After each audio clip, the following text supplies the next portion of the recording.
I was going to say, tell us a little. You mentioned Daily Dose and Wired In.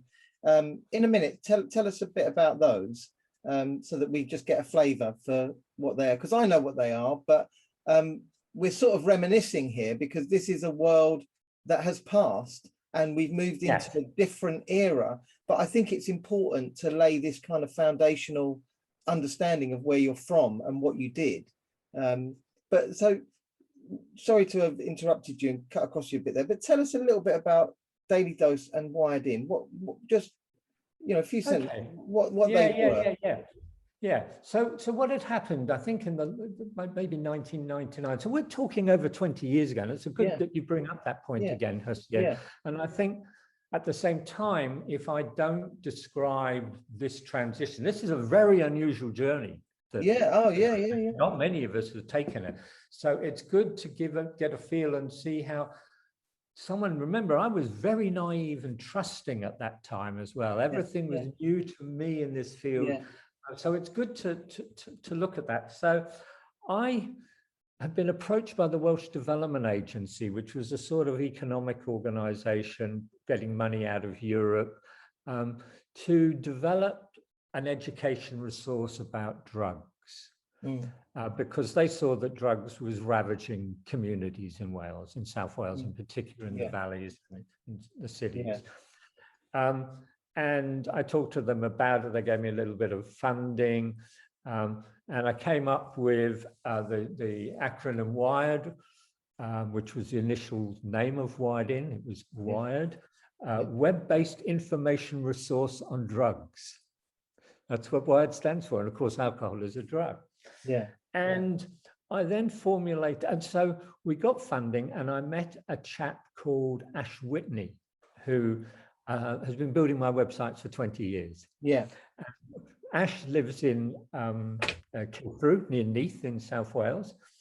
We got together and have got on like a house on fire for 20 years.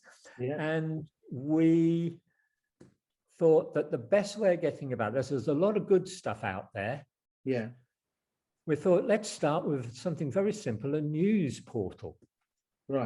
Which got stuff, the professional stuff, some of the stuff from the newspaper, you know, all sorts of range of material, and put it up every day.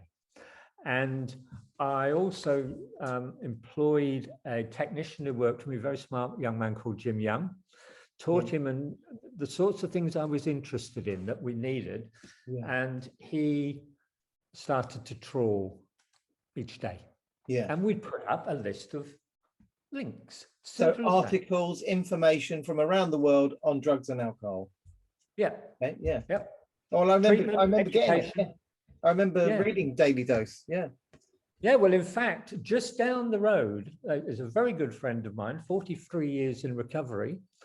And Mike started looking at it in late 2001, and we've been communicating about it ever since. And now he lives down. In fact, he's the one who suggested we come and live in the area that I now live. So Daily Dose has had an impact in my life. But so that's what we did initially. And then at the weekend, I would choose the specialties, you know, the really good ones.